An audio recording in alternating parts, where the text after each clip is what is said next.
Oi, gente.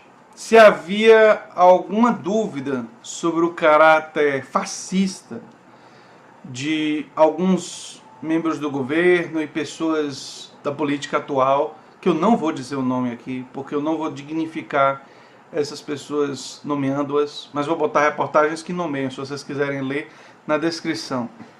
Agora não há mais. Depois da morte do neto de Lula e uma criança inocente, quer dizer, uma criança,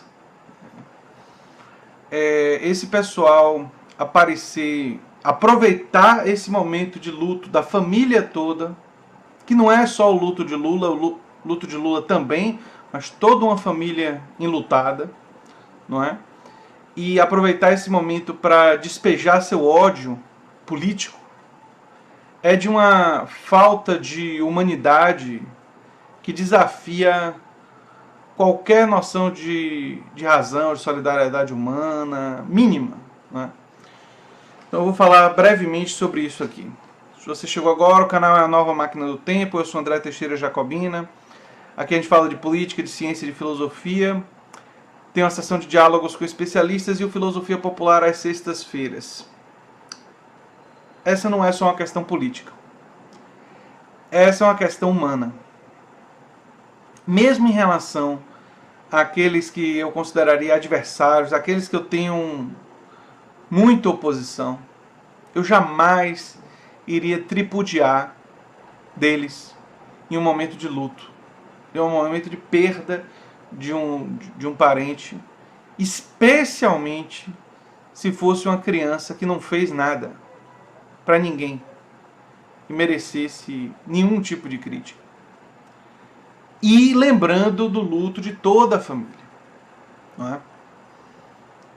Isso é de uma violência típica do fascismo, típica da desumanização que o fascismo produz, né? Da banalização, para usar uma expressão de Hannah Arendt, da banalização do mal. O mal como algo que é corriqueiro, que se faz sem nem se sentir, sem nem se perceber. E isso é muito grave no momento atual, porque coloca as atitudes políticas que podem vir claramente motivadas com um discurso exclusivamente do nós contra eles.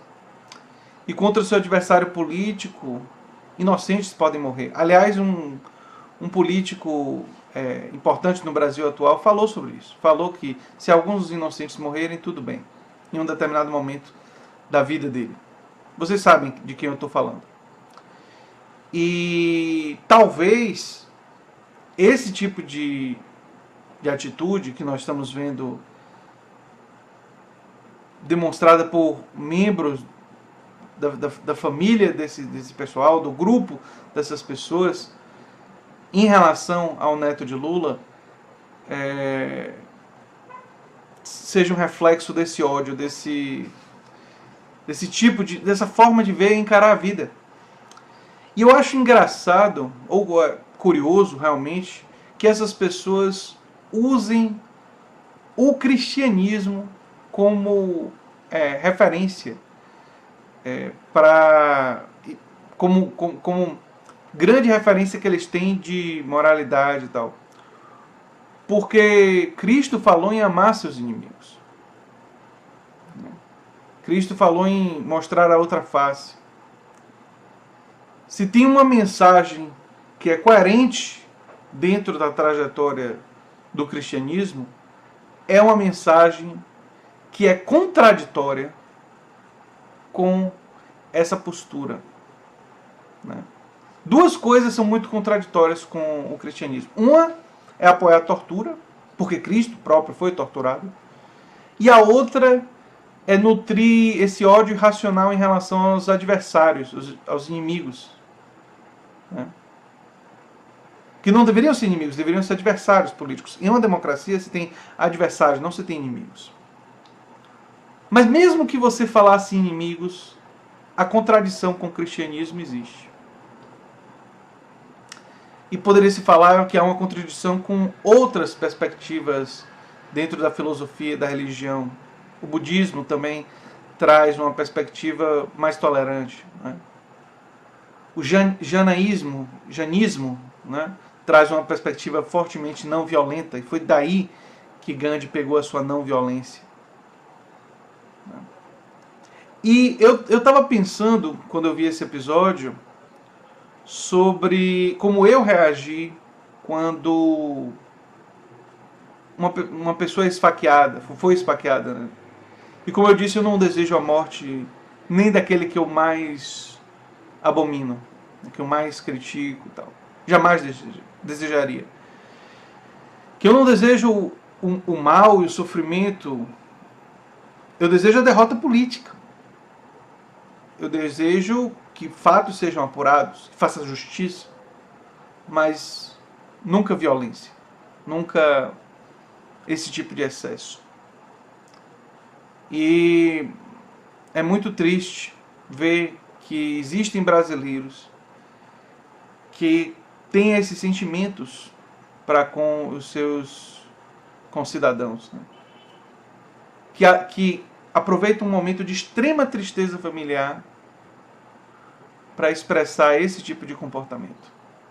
É lamentável, mas se serve para alguma coisa, serve para perceber as marcas e os traços do ódio fascista, de como o ódio fascista se manifesta, como ele produz um desapego completo de solidariedade humana, de consideração pelo próximo, que inclui não só Lula, que está sofrendo como avô, mas que inclui também toda a família e todas as pessoas que conheciam a criança e todas as pessoas que conheciam seus pais e os parentes e os tios, enfim, os familiares. Poucos momentos são tão tristes quanto a morte de uma vida de uma pessoa que não pôde viver, que não pôde desenvolver a sua vida, né? E se isso não, por exemplo, se um filho de uma pessoa que eu critico não apagaria minhas críticas, eu não usaria o momento, daquele momento, para tripudiar. Jamais faria isso. Enfim. Então, se você gosta do que eu faço aqui no canal, se inscreva no canal, dê um like, compartilhe, que é muito importante para o canal. É isso aí. Até o próximo vídeo.